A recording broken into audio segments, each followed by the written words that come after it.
Muy buenos días a los radioescuchas que nos sintonizan en las frecuencias de Telemetro Radio, a quienes nos ven por streaming a través de Metcongo, así como en RPC Televisión, en señal de televisión digital terrestre, y a los miles que desde cualquier parte del planeta, ya sea en vivo o en diferido, nos siguen a través de las plataformas de Telemetro Cuarto Poder en YouTube. Bienvenidos a la emisión de hoy jueves 5 de septiembre del año 2024. En materia internacional, lo más destacado tiene que ver con que Vladimir Putin afirma que está dispuesto a negociar con Kiev si Ucrania lo pide, luego de que Moscú descartara hacerlo por la ofensiva ucraniana de agosto en la región rusa de Kursk. Estamos listos para negociar con ellos. Nunca nos hemos negado a hacerlo, dijo el presidente ruso Vladimir Putin en un foro económico en Vladivostok, en el extremo oriente ruso. Si emerge un deseo de negociar por parte de Ucrania, no lo rechazaremos, enfatizó. Y añadió que un acuerdo preliminar alcanzado entre los negociadores rusos y ucranianos en las primeras semanas de la guerra en la primavera del año 2022 en Estambul y que nunca se implementó, podría servir como base para nuevas conversaciones. Según Putin, China, India y Brasil podrían actuar como mediadores en posibles conversaciones de paz sobre Ucrania. La conquista de Donbass en el este de Ucrania es la prioridad número 1 para Rusia, dijo el presidente ruso, asegurando por otra parte que su ejército estaba repeliendo a las fuerzas ucranianas en la región de Kursk. El objetivo del enemigo al atacar la región rusa de Kursk era ponernos nerviosos e inquietos para redistribuir nuestras tropas de un área a otra y detener nuestra ofensiva en áreas claves, en particular en el Donbass, cuya liberación es nuestra prioridad número 1. Por otra parte, la atleta ugandesa Rebecca Cheptegei ha fallecido tras pasar varios días ingresada de gravedad después de que su novio la rociara con gasolina y le prendiera fuego, según han informado las autoridades ugandesas. La joven de 33 años que participó en la maratón de los pasados Juegos Olímpicos de París ha muerto en el hospital de Kenia, en el que ingresó después de sufrir el ataque de su novio, que le provocó quemaduras en el 75% de su cuerpo. El suceso ocurrió el pasado domingo en el condado keniano de Trans Nzoia, al oeste, donde la atleta fue trasladada de urgencia al citado hospital por la gravedad de las numerosas quemaduras que había sufrido en la mayor parte de su cuerpo. Cheptegei había ido a la iglesia con sus hijos y cuando regresó el hombre le arrojó el combustible y le prendió fuego después de haber tenido una discusión. El agresor, Dixon Ndiema, también sufrió quemaduras y ambos estaban recibiendo tratamiento especializado en el Hospital Universitario y de Referencia MOA en la ciudad de Eldoret. El talento y la perseverancia de Rebeca como poseedora del récord del maratón femenino de Uganda y atleta olímpica de París 2024 siempre serán recordados y celebrados. Su prematuro y trágico fallecimiento es una pérdida profunda y nuestros pensamientos y oraciones están con ustedes durante este momento difícil mientras honramos su legado y abogamos por el fin de la violencia de género, afirmó el jefe del Comité Olímpico de Uganda, Donald Rukari. Y por último, las autoridades de Georgia revelaron las identidades de las 4 personas que murieron en el tiroteo ocurrido ayer miércoles en la escuela secundaria Apalachi, en Winder.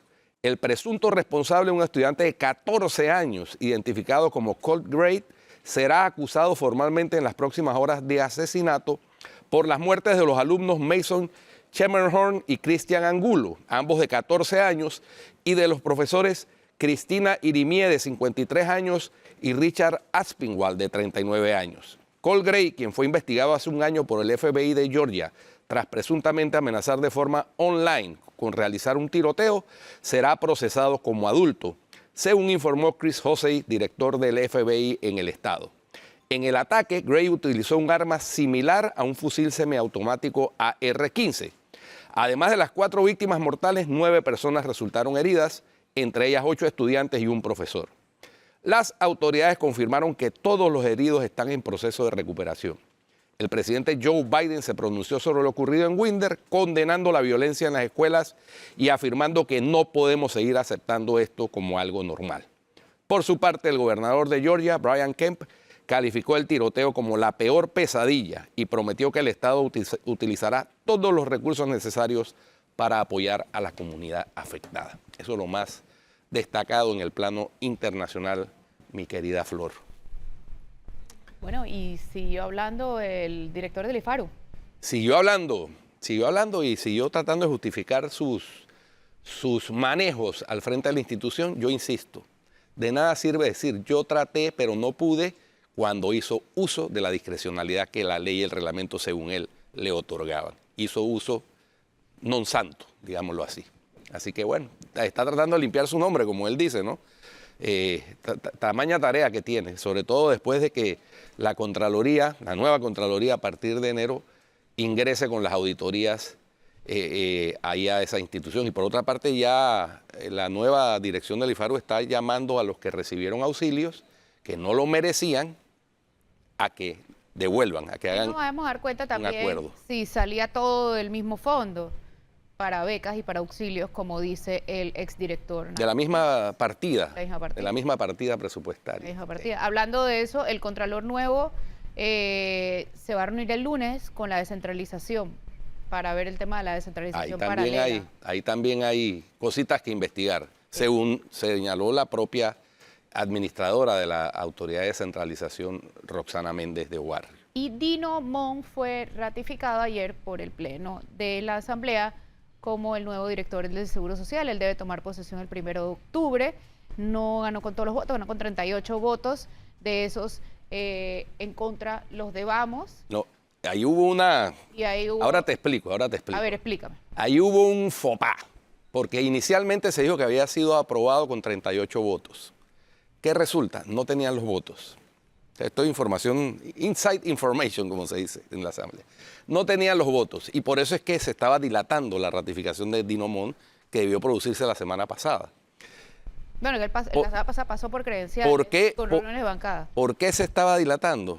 Porque había algunos diputados del PRD, entre otros el mismo de siempre, tratando de presionar para que se le mantuvieran los contratos, más de 300 contratos que tiene ahí nombrados, personal nombrado en la Caja del Seguro Social. Un nombre y apellido, Benicio Robinson. Benicio Robinson.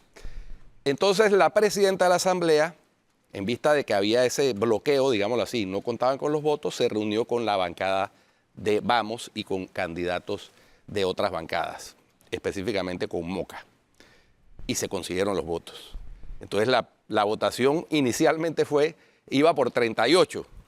Cuando los del PRD se dieron cuenta, se introdujeron en el hemiciclo y terminaron votando a favor. Por eso el resultado final fue 46 a favor, 22 en contra. Hubo los 3 diputados de Vamos votaron a favor. No, los 3 de Moca. Perdón, de Moca, y Patsy Rentería del Partido Popular también votó a favor. Así que esa es la situación. Hubo PRDs que votaron en contra. El señor Buchanan votó en contra, por ejemplo. Por eso es que la votación en contra son 22, a pesar de que los 4 de Moca y una del PP votó a favor, hay 22 en contra. Entre esos está el señor Buchanan del PRD. Es correcto. Así que ahí bueno. Vemos en la foto también la expresidente de la Cámara de Comercio. Vamos a ver cómo le va al señor Dino Mon ahora, porque bueno, los grupos de siempre, los grupos sociales, llamados sociales, la izquierda panameña anda con la misma cantaleta de siempre de que no a la privatización, etcétera, etcétera, cuando ya el presidente Mulino ha reiterado que no va a haber ninguna privatización, igual que todos los presidentes desde que retornamos a la democracia. El PRD y a todos a una conferencia de prensa hoy para hablar de eso, deberían hablar de la narcopolítica. Sí, y a todos los presidentes les han armado el tamborito con el tema de la privatización del Seguro Social. El Seguro Social es un ente público, es un ente mixto, si se quiere, porque lo sostienen los trabajadores, que son trabajadores del sector privado, los trabajadores del sector público, los empresarios del sector privado y el sector público como empleador. Así que es un ente mixto que es administrado por una institución pública que se llama la Caja del Seguro Social, que tiene su propia ley. Hay quienes aspiran a que entre las reformas planteadas al Estado, a la estructura del Estado, se incluya un título constitucional de la Caja del Seguro Social para así mantenerla alejada de la Blindarla política. un poquito. Blindarla un poquito. Bueno, Vamos a ver, eso requerirá de mucha voluntad política y evidentemente hay quienes en la actual asamblea no la tienen. Vamos a ver, el manejo de Dino Montt tiene un reto enorme por delante. Su capacidad también es muy grande. La confianza que se le tiene es muy grande también porque lo que se espera es bastante. Sí. Vamos a ver si se maneja como hasta ahora se ha manejado el seguro o como más tipo la ACP, donde no son perfectos, pero por lo menos hay un poquito de meritocracia y sensatez a la hora de tomar las decisiones. Por otro lado, ¿recuerdas hace unos días el campamento de migrantes que se encontró en Darién, Guido?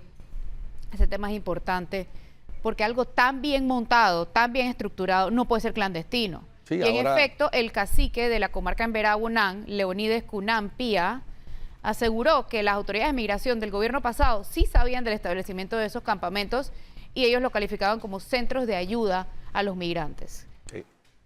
Eso a primera vista es, o sea, se ve yo creo que hasta por Google Maps el campamento. Enorme y bien montado, eso es cero clandestino. Si fuera metido en el medio de la selva, oculto, etcétera, etcétera, ahí pudiera hablarse de clandestinidad, pero este campamento está al aire libre y a la vista de todo el mundo además. Y desde hace rato está montado, no fue una improvisación de las últimas semanas.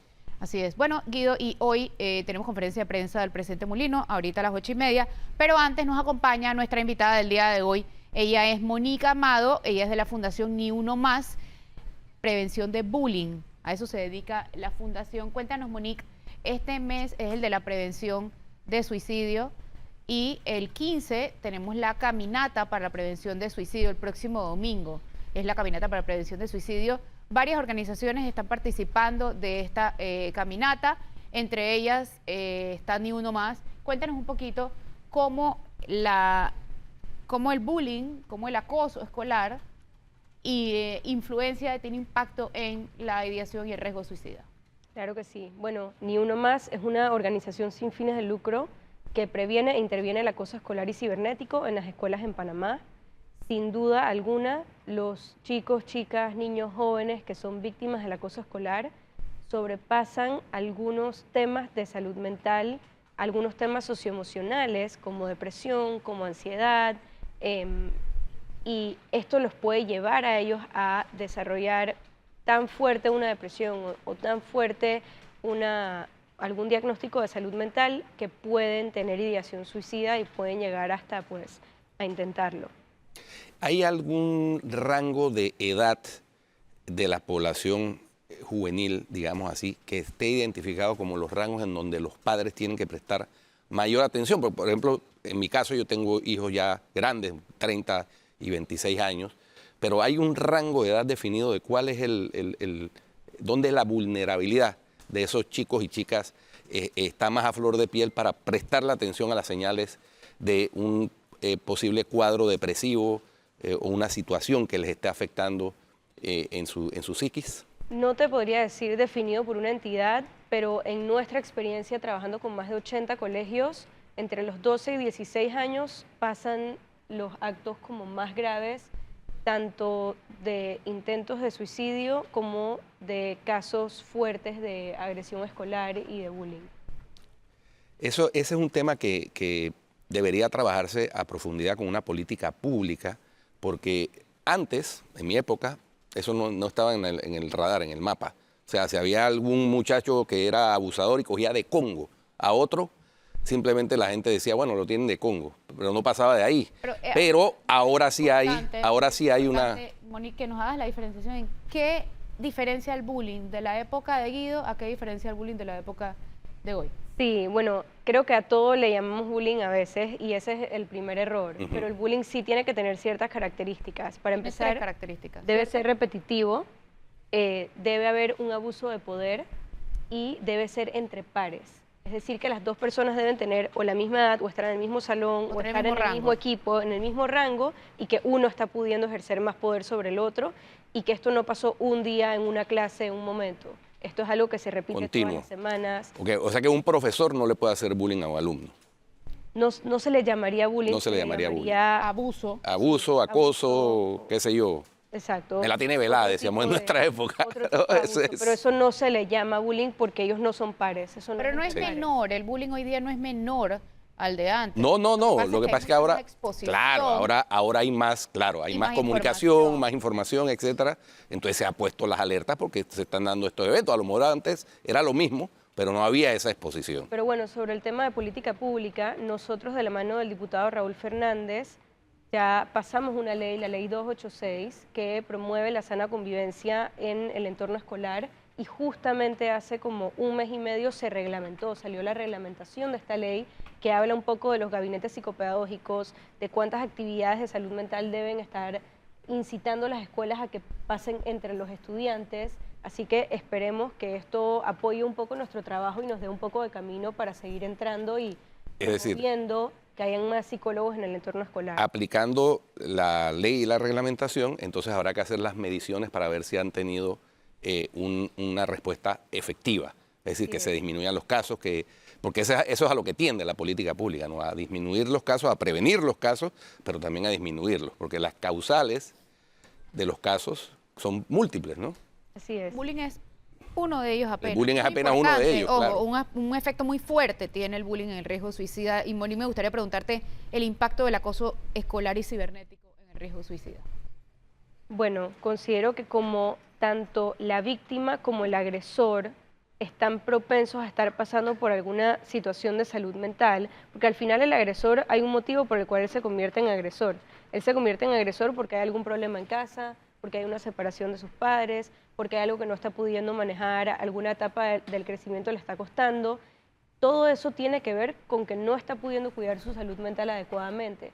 O sea, que está en riesgo de suicidio tanto el agresor como la víctima, porque ambas partes pueden, por diferentes motivos, estar sobrepasando estos temas de salud socioemocional.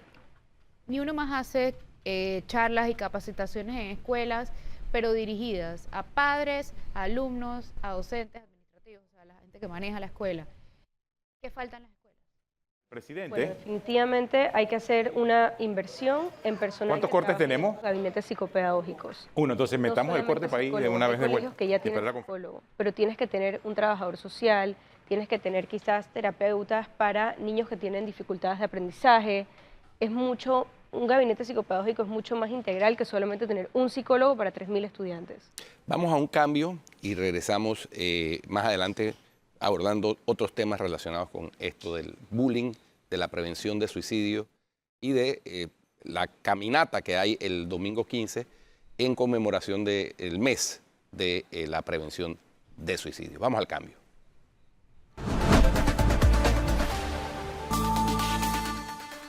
Ya estamos de regreso con más. Hoy nos acompaña Mónica Amado de la Fundación Ni Uno Más, que trata la prevención del bullying.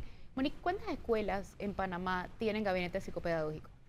Únicamente 7% de las escuelas a nivel nacional, ahorita mismo, estos son como 130 y pico gabinetes psicopedagógicos a nivel nacional y realmente 7% es un porcentaje súper bajo y nosotros esperamos poder no solo que lo aumenten, sino nosotros participar en dar las herramientas que podamos dar a formar estos gabinetes psicopedagógicos en prevención de bullying. Si se cumple la ley, todas deberían tener gabinete Todas deberían psicopedagógico. tener. Bueno, Y no solo un psicólogo para 3.000 estudiantes, sino tratar de que sea proporcional la Claro. cantidad de psicólogos a estudiantes. ahí es donde hay que destinar los recursos. Si hubiera prioridades y políticas públicas con prioridad. ¿Qué hace un joven hoy para atenderse cuando en su escuela no hay gabinete psicopedagógico, no se escucha en la escuela al joven o, como vemos tantas familias, el joven no tiene a quién acudir, dónde puede ir a buscar ayuda? Nosotros en la Fundación Ni Uno Más abrimos la clínica Tuales, una clínica de atención psicológica a muy bajo costo. Los pacientes pagan únicamente $24 al mes por recibir 4 citas en el mes. Si participan en sus 4 citas les termina costando $6 la cita y atendemos a jóvenes de entre 6 y 19 años de edad que tienen situaciones socioemocionales, es decir, depresión, ansiedad, ideación suicida, problemas de autoestima, y diferentes situaciones de separación de padres que pueda estar enfrentando un joven que está buscando ayuda de salud mental, acompañamiento psicológico accesible, sin tener que acudir a un servicio privado y sin tener que hacer una larga fila de espera en otros de los sistemas públicos. ¿Dónde se puede llamar para hacer cita en esa clínica? Puedes chatear por WhatsApp al 800-6410. 800-6410 para hacer las citas de 6 a 19 años, dijiste. 6 a 19 años. ¿Dónde queda la clínica? Queda en Obarrio, en nuestras oficinas, PH Plaza Obarrio, y abrimos de lunes a sábados. Los lunes de lunes a miércoles abrimos hasta las 7 de la noche, los martes y jueves hasta las 6 de la tarde, todo pensando en que un padre de familia que sale del trabajo todavía tenga la oportunidad de traer a su hijo y que eso no sea una barrera para que no pueda conseguir la salud mental que su hijo necesita. Ni los horarios laborales, ni los horarios tampoco escolares. Exacto. Ok, y hablemos de la caminata del próximo domingo 15 de septiembre en la cinta costera. Cuéntanos un poquito más. Bueno, 9 organizaciones unimos fuerzas este año para la 8ª Caminata para la Prevención del Suicidio, liderada por la Fundación Serenamente. Así nace la caminata hace 8 años. Vamos a estar este domingo 15 de septiembre en la cinta costera. Esperamos que lleguen un poco más de 3.000 personas, yo espero que así sea. Y vamos a estar celebrando la vida, recordando a las víctimas, caminando con las personas que son sobrevivientes y creando un poco de conciencia, eliminando el tabú, sensibilizando a la población de que está bien pedir ayuda y está bien hablar de la salud mental. Y hay organizaciones y recursos en Panamá listos para atender a la población y ese día es un encuentro de todas estas organizaciones. Por supuesto. El año pasado apenas cerramos con 242 suicidios. Una cifra muy alta para Panamá, sobre todo porque va en aumento. Va en aumento desde el 2020. Desde el 2020... A raíz de la pandemia. Claro. En el 2020 fue mucho menos, en el 2021 fue más, 2022 más, o sea que no precisamente la pandemia per se, sino otras muchas cosas, por ejemplo... Ahora, pero antes de la pandemia, ¿esa era la tendencia? No. ¿No? Antes de la pandemia. Era 1 cada 3 días, ahora es 1 cada día y medio. Wow. Sí, Se ha se duplicado. duplicó. Se ha Es que duplicado. el encierro de la pandemia tuvo Claro. consecuencias, obviamente. Eso es innegable. Y hay otras cosas, ¿no? O sea, por ejemplo, La gente que perdió trabajos, factores, etcétera, etcétera. Muchos factores, multifactorial, pero muchos factores, así es. muchísimos factores. Por eso cuando dicen es que se mató porque lo dejó el novio, es tanto más, Es más complejo profundo. que Sí, eso. mucho mucho más más profundo que complejo. eso. O sea, quizás eso fue el detonante, pero bueno. no es lo que es, ¿no? Tenemos ya señal de la Presidencia gracias, de la Mónica. República. Muchas gracias por acompañarnos, Gracias. Mónica.